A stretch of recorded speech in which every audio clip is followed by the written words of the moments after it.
Bismillahirrahmanirrahim. Assalamualaikum warahmatullahi wabarakatuh.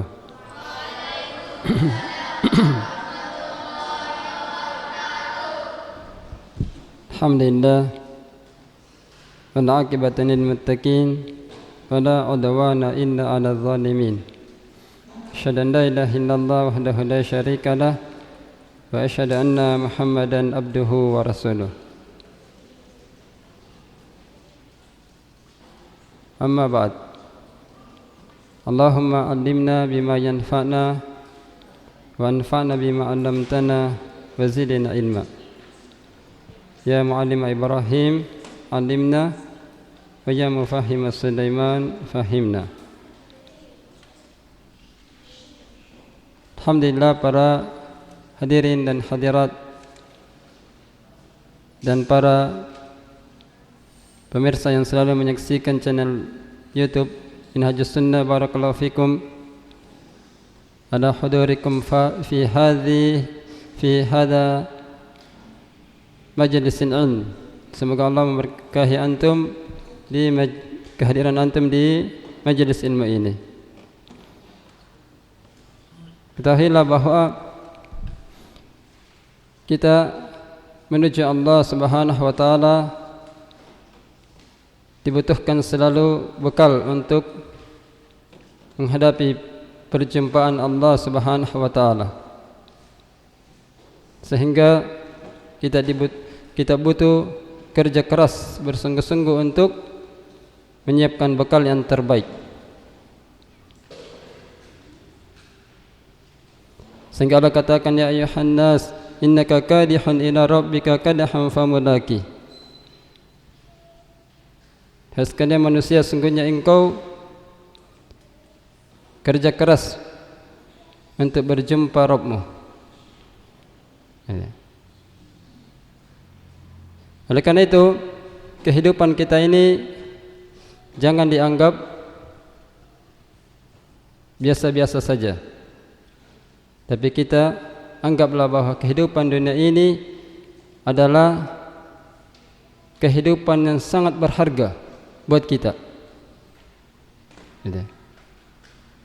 Sehingga jangan biarkan waktu kita berlalu begitu saja tanpa diisi dengan amalan soleh.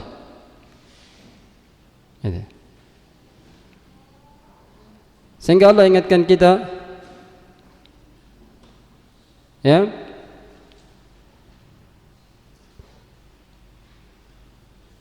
apa yang menyebabkan kalian, ya ayyuhalladzina amanu ma gharraka bi rabbikal karim. Hai orang-orang yang beriman, apa yang menyebabkan kalian tertipu? Sehingga engkau tidak mau beriman kepada Rabbmu yang maha mulia. Karena banyak orang sudah ada tanda di depan matanya, tapi belum sadar-sadar juga. Ya, belum menyiapkan bekal yang terbaik, bahkan sibuk dengan yang tidak ada manfaatnya. Padahal Nabi katakan, min husnil islamin mar'i tarkuhu ma la ya'nihi. Termasuk dari tanda kebaikan seseorang, yaitu termasuk dari tanda baiknya agama seseorang, yaitu meninggalkan apa yang tidak ada manfaatnya. Jadi semua yang membahayakan di hari akhirat nanti, di perjumpaan kita dengan Allah, itu kita harus menjauh darinya. Nah, oleh karena itu, seorang mukmin, bekal yang paling terbaik menghadapi perjumpaan Allah adalah mengisi hari-harinya dengan ketakwaan, dengan kesalehan, keimanan kepada Allah di atas sunnah Nabi sallallahu alaihi wasallam, selalu bertafakkur dengan ilmu, mengamalkan ilmu tersebut. Ilmu tanpa diamalkan bagaikan harta yang tidak disedekahkan di jalan Allah Subhanahu wa taala. Sebagaimana yang dikatakan oleh Abu Hurairah radhiyallahu an. Ya. Jadi apa yang kita tahu dari ilmu itu hendaklah bermanfaat buat kita. Bisa mendekatkan diri kepada Allah. Bisa ilmu itu menjauhkan kita dari bahaya. Ya. Bukan justru ilmu itu dipakai untuk mendebat, dipakai untuk membodohi orang, dipakai untuk berbangga-bangga. Tidak ada manfaat kalau tujuan kita hanya seperti itu. Jadi kita harus niatkan dalam menuntut ilmu untuk mendekatkan diri kita kepada Allah. Makanya Allah katakan innama yakhshallaha min ibadihi al-ulama. Sesungguhnya yang takut kepada Allah dari hamba-hambanya hanyalah orang-orang yang berilmu. Gitu. Jadi ilmu bisa berbuah kalau kita pakai ya selalu untuk mendekatkan diri kepada Allah Jalla Jalalah. Itu yang kita harapkan. Ya. Apalagi sebagian orang dia tanamkan kepada anak-anaknya, kau belajar nak, supaya kau besar ya bisa menjadi polisi, bisa menjadi dokter, bisa menjadi pegawai. Itu. Dia lupa bahwa ada yang lebih penting yang dia harus tanamkan kepada anak-anaknya, yaitu engkau harus belajar nak, supaya engkau bisa selamat di hari akhirat, hari yang paling sulit, karena disitulah kemenangan yang sangat besar. Sehingga Allah katakan ya ayyuhalladzina amanu wajahidu fillahi haqqa jihadi washtabakum. Hai orang-orang yang beriman, berjihadlah di jalan Allah dengan sungguh-sungguh untuk menyelamatkan diri kita dari bahaya yang sangat besar. Ya. Di hari itu, dzalika yaumun asir, itu hari yang sangat sulit. Sampai-sampai Nabi pernah mengatakan kepada anaknya, salini mimma syi'ti, mintalah engkau kepadaku apa yang kamu mau, silahkan wahai anakku. Tapi ingat, saya tidak bisa menyelamatkan engkau dari azab Allah Subhanahu wa ta'ala. Jadi kita harus tanamkan kepada anak kita dalam menuntut ilmu, yaitu menanamkan bahwa engkau harus belajar nak, supaya engkau bisa selamat di hari yang sangat sulit tersebut. Ya. Masalah dunia tak usah kita pikirkan, Allah akan jamin.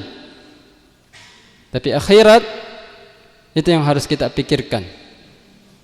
Karena dunia ini kata Allah, ya, dalam surah Ar-Rahman Allah katakan, kullu man 'alaiha fan, semua apa yang ada di sisi Allah itu hancur semua, binasa semua. Yang punya rumah yang mewah hancur, yang punya mobil sampai ratusan hancur juga. Apalagi yang punya pangkat yang tinggi, tidak akan kekal jamaah sekalian. Makanya Nabi SAW mengingatkan kita, yang dikatakan orang yang cerdas bukan orang yang bisa cum laude bisa yang mendapatkan nilai yang paling bagus. Tapi Nabi katakan apa? Al-kayyisu man dana nafsahu wa amila lima ba'dal maut. Ya. Orang yang cerdas yaitu orang yang selalu beramal untuk hari esoknya, yaitu hari akhirat. Itu. Dan dia selalu berusaha menundukkan hawa nafsunya. Semoga Allah menjadikan kita termasuk dari golongan itu. Amin. Jadi kita harus lebih bersungguh-sungguh menyiapkan bekal yang terbaik menuju hari akhir tersebut.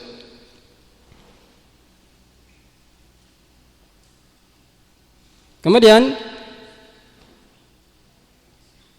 ikhwah sekalian yang dirahmati oleh Allah dan para hadirin dan hadirat, barakallahu fikum, ingat bahwa Allah Subhanahu wa taala sudah mengingatkan kita, wujuhu yawma idzin nadirah ila rabbiha nadirah. Ya.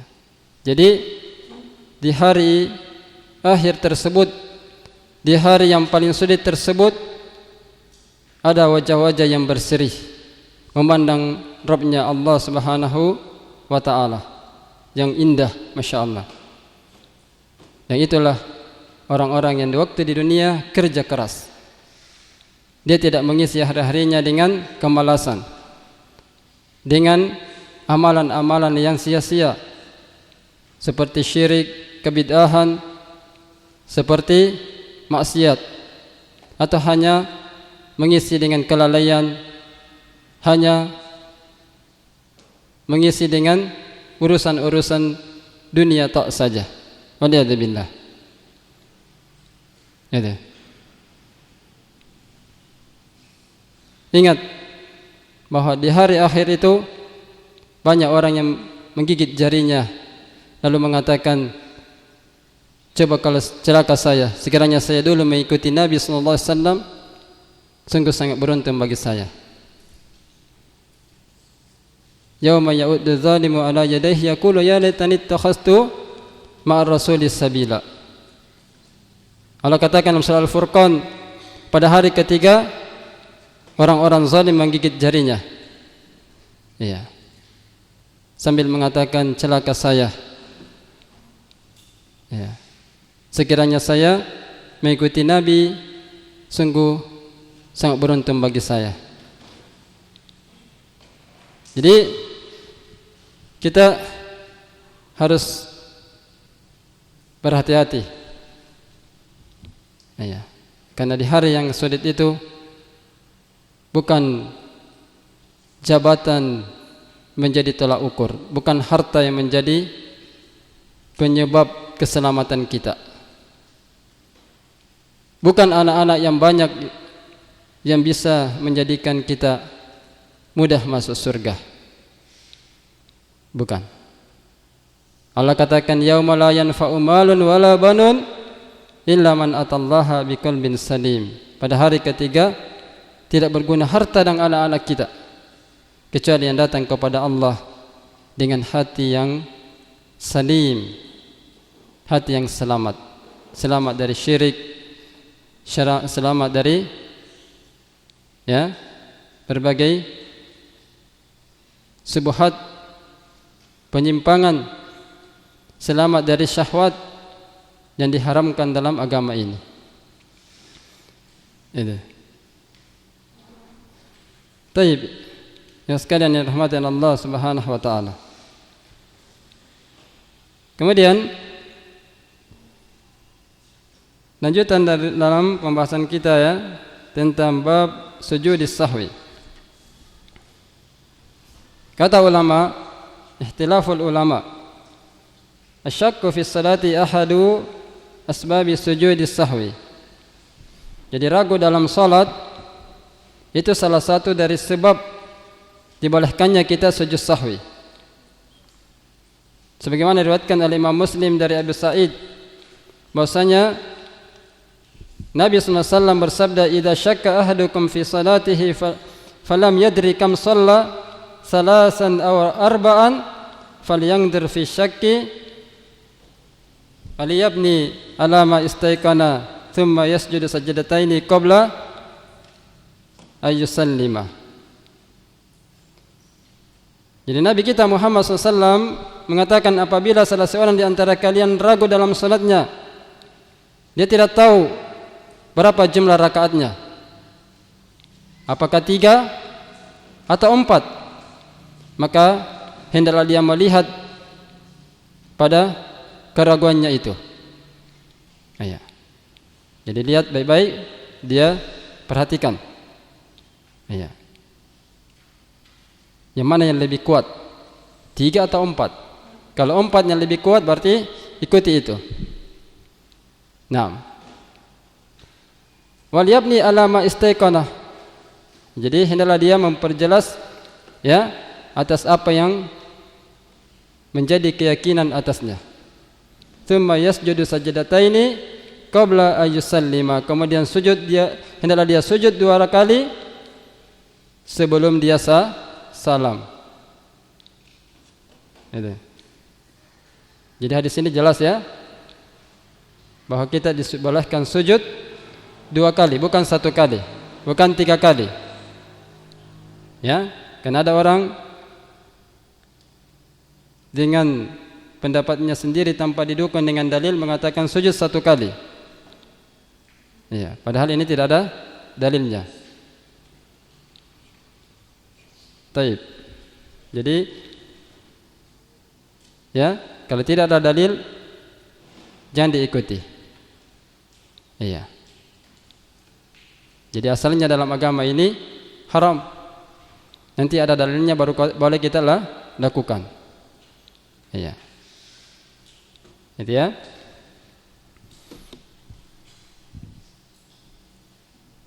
Taib.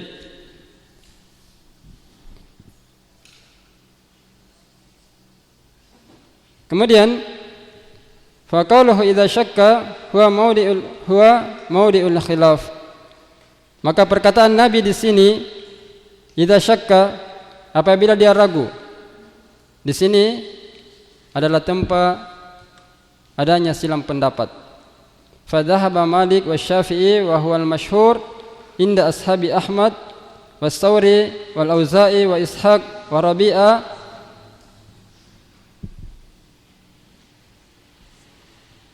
wa yarwi an Ibni Umar wa Ibni Abbas dhahabu ila anna kulla man lam yaqta fa huwa syakkun.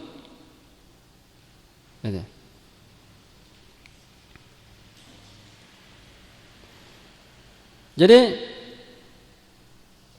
dalam hadis ini disebutkan ya, dalam memahami idza syakka, maka mazhabnya Imam Malik Asy-Syafi'i, dan ini yang masyhur ya di sisi para teman-temannya Imam Ahmad atau orang-orang yang selalu sependapat dengan Imam Ahmad. Ya. Di kalangan Imam Ats-Tsawri, Al-Auza'i, Ishaq, Rabi'ah. Dan beliau meriwayatkan dari hadis Ibnu Umar dan Ibnu Abbas. Mereka berpendapat bahwa semua yang belum ya secara pasti dalam memutuskan mengambil keputusannya, ya, kalau dia belum yakin betul-betul, maka itu disebut orang yang ragu. Itu. Apakah salat saya ini tadi ruku atau sujud kasihnya? Misalnya dia ragu seperti itu. Ya, berarti orang yang seperti itu dianjurkan sujud sahwi 2 kali. Ya, kalau dia belum meyakinkan jumlah rakaatnya. Saya tadi sholat 3 rakaat atau 4, Nah, itu namanya ragu ya. Ada. Jadi orang yang punya keadaan seperti itu dianjurkan di sini sujud dua kali sebelum dia salam. 6.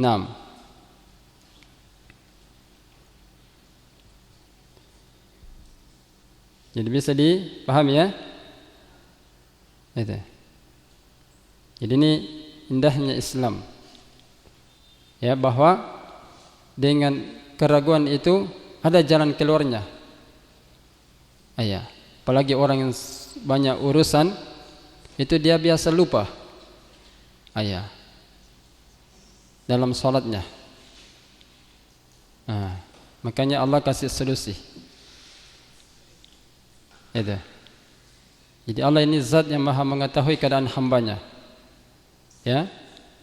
Sehingga di setiap ada masalah Allah bukakan jalan keluar baginya. Nah, makanya Allah katakan wa ma ja'ala 'alaikum fid dini min haraj. Allah tidak menjadikan di dalam agama ini ada kesulitan. Ya, yang membebani kita. Masyaallah. Makanya Allah katakan wa may yattaqillaha yaj'al lahu makhraja. Siapa yang bertakwa kepada Allah, Allah buatkan jalan keluar baginya. Nah, dan ini termasuk jalan yang Allah berikan buat kita dalam masalah ini. Kemudian ya sekalian yang dirahmati oleh Allah Jalla Jalalah,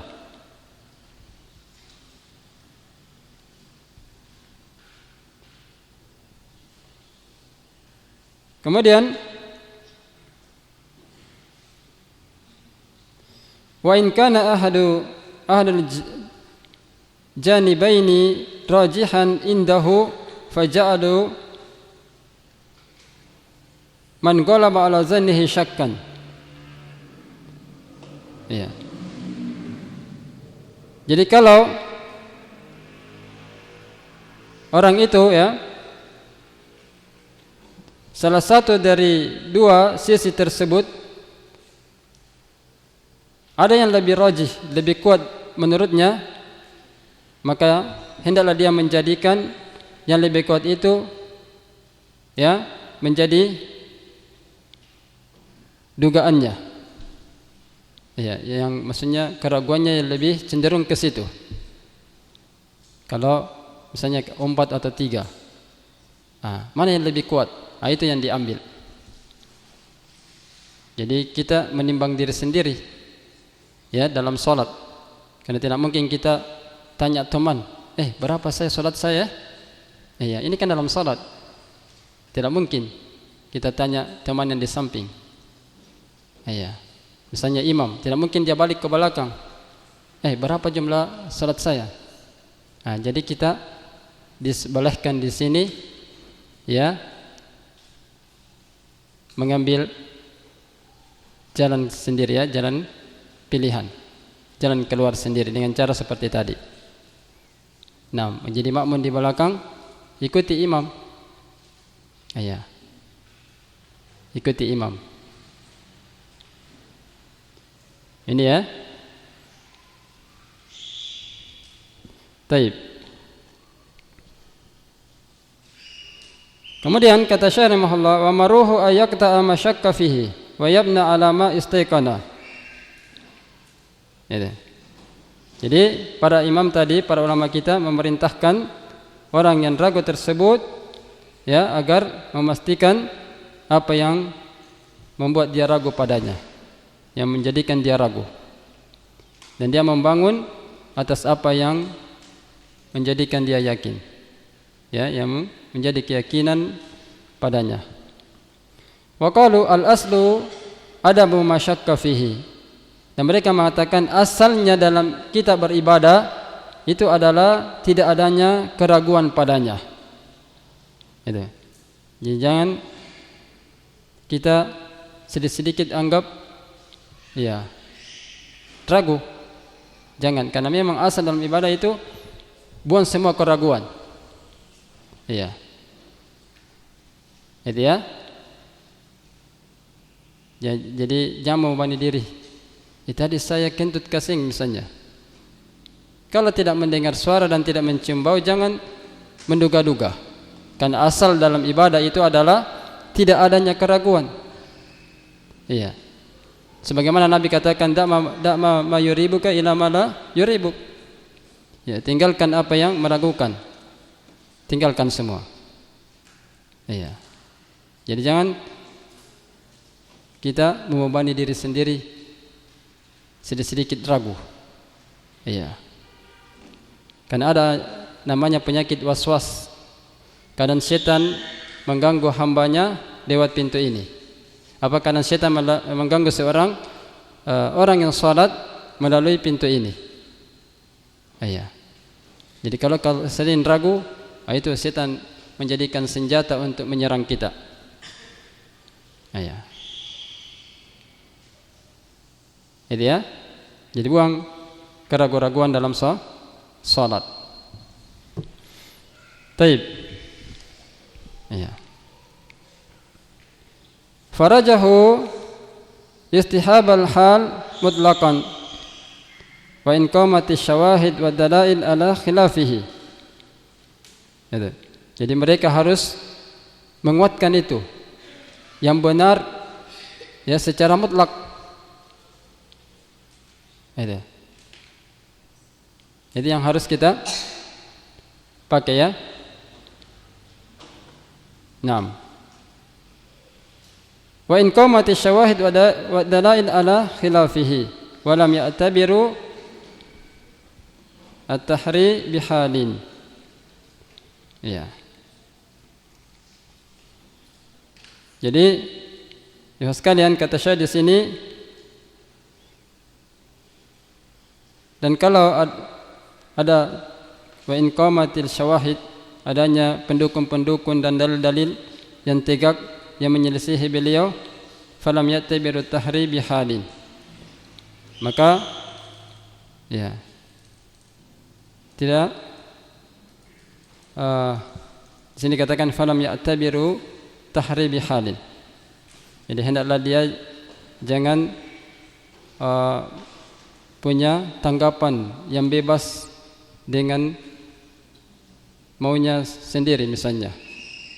Ya.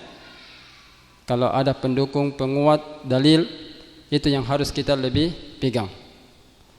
Ya. Jadi beragama itu memang begitu.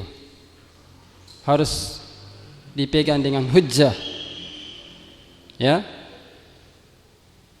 Jangan asal main tabrak atau asal-asalan berbuat ya. Jangan. Mengambil semau-maunya tidak boleh. Ya.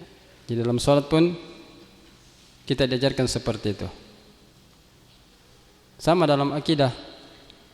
Jangan orang lihat, oh ini jumlahnya banyak, saya mau masuk di situ. Padahal di situ belum tentu ya di firqatun najiyah atau kelompok yang selamat. Ya. Jadi kita lihat dulu, pastikan mana secara qat'i, secara pasti kita lihat mana yang didukung dengan dalil, ya, ada hujjah yang tegak di situ atau tidak. Naam. Gitu ya. Karena dalam agama ini Allah katakan wa in tuti aksara man fil ardi yudilluk. Jika engkau mengikuti kebanyakan manusia, mereka akan menyesatkanmu. Ya. Makanya beragama itu harus dengan dalil, dengan petunjuk. Ya. Nah, itu bisa mengobati dugaan-dugaan kita, mengobati persangkaan-persangkaan tadi.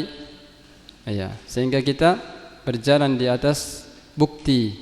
Makanya bukti ini adalah al-bayyinat al-mubin, ya, hujjah yang jelas, yang terang, yang harus kita jadikan pegangan dengan kokoh. Jangan ragu kalau ada ya dalilnya sedikit pun.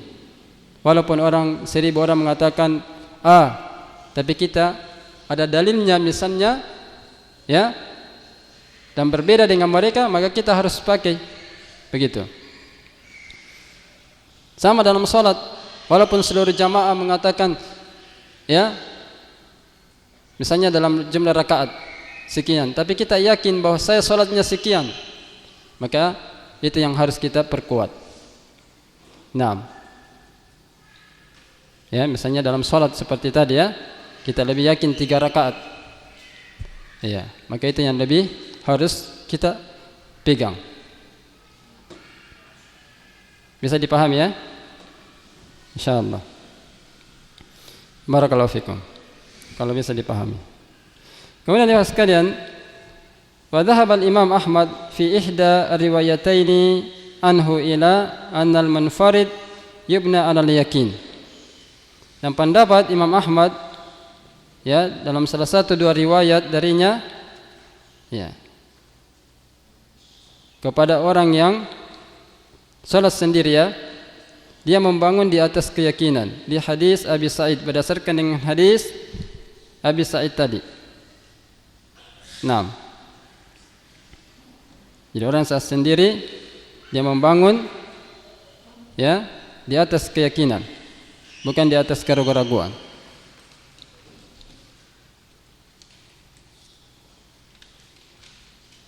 Jadi memang penyakit ragu-ragu ini banyak orang terjangkiti, ikhwas sekalian. Ya, sampai ragu kepada Allah, sampai ragu tentang akidah yang benar juga ada.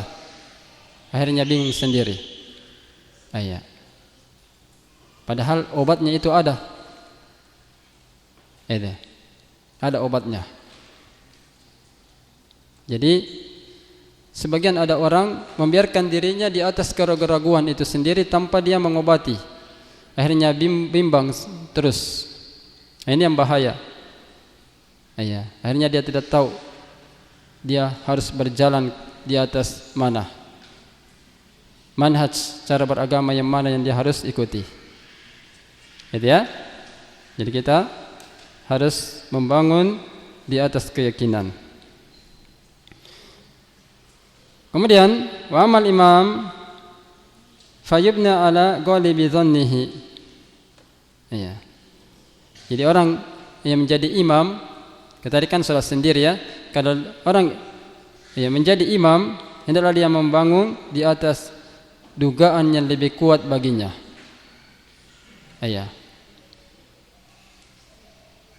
Maka ikhtara dzalika al-Kharaki min ashabi Ahmad.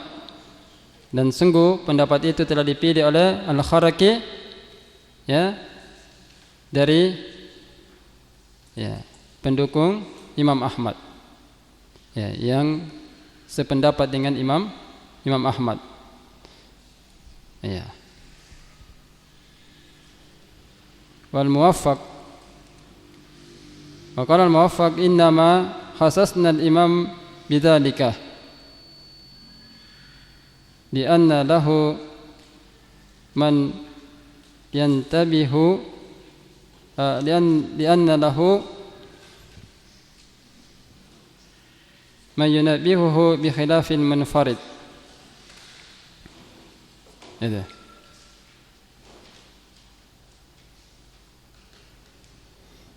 Dan berkata ya Al-Muwaffaq, sungguhnya kami mengkhususkan hal itu bagi imam ya. Jadi bagi imam ya dikhususkan seperti itu ya, di anna lahu mayyunabbihuhu bi khilafil munfarid ya. Jadi kenapa? Karena adanya orang yang mengingatkan imam itu. Jadi ada makmum yang di belakang misalnya mengingatkan dia, subhanallah, subhanallah misalnya. Iya. Makanya dia harus membangun tadi di atas dugaan yang lebih kuat. Itu maksudnya di situ. Nah, berbeda dengan orang yang salat sendiri. Iya. Jangan misalnya makmum di belakang sudah mengatakan subhanallah, subhanallah, justru dia tidak mau dengar. Iya. Karena makmum ini lebih banyak di belakang. Nah, apalagi ada 5 saf berteriak subhanallah. Nah, berarti sedangkan dia sendiri. Nah, jadi harus dia mengikuti dugaan yang paling kuat. Nah, gitu ya. Kemudian ya sekalian, wal qaul tsalits dhahaba ilaihi Abu Hanifah wa ashabuhu wa huwa qaulu katsirin minas salafi wal khalaf. Dan perkataan yang ketiga yaitu mazhabnya Imam Abu Hanifah dan para teman-temannya atau yang selalu sependapat dengan beliau. Wa huwa qaulu katsirin minas salafi wal khalaf, dan ini adalah perkataan ya yang lebih banyak diambil oleh kalangan salaf, yaitu terdahulu, ulama yang terdahulu dan belakangan. Ya. Wa marwi an Ali wa ibni Mas'ud radhiyallahu anhuma.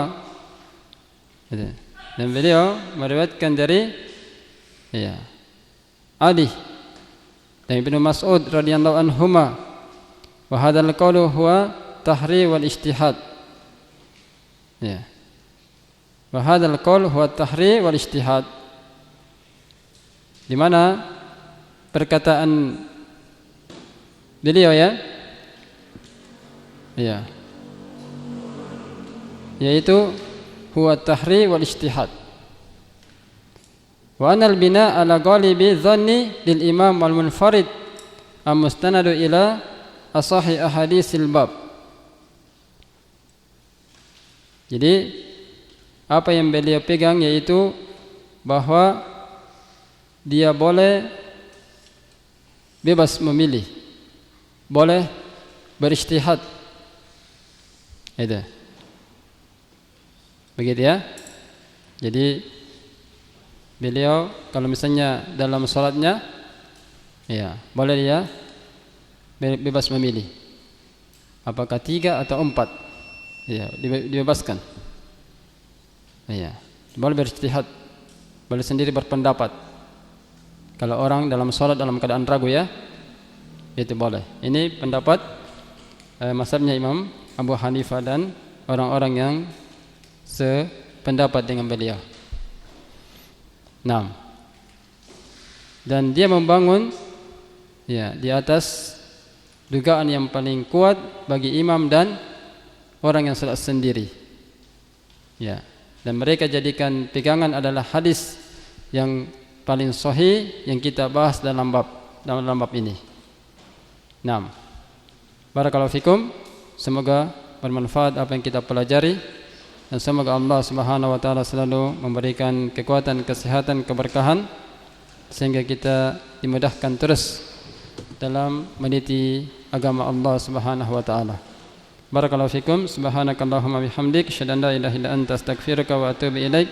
Wa akhir da'wana alhamdulillah. Assalamualaikum warahmatullahi wabarakatuh.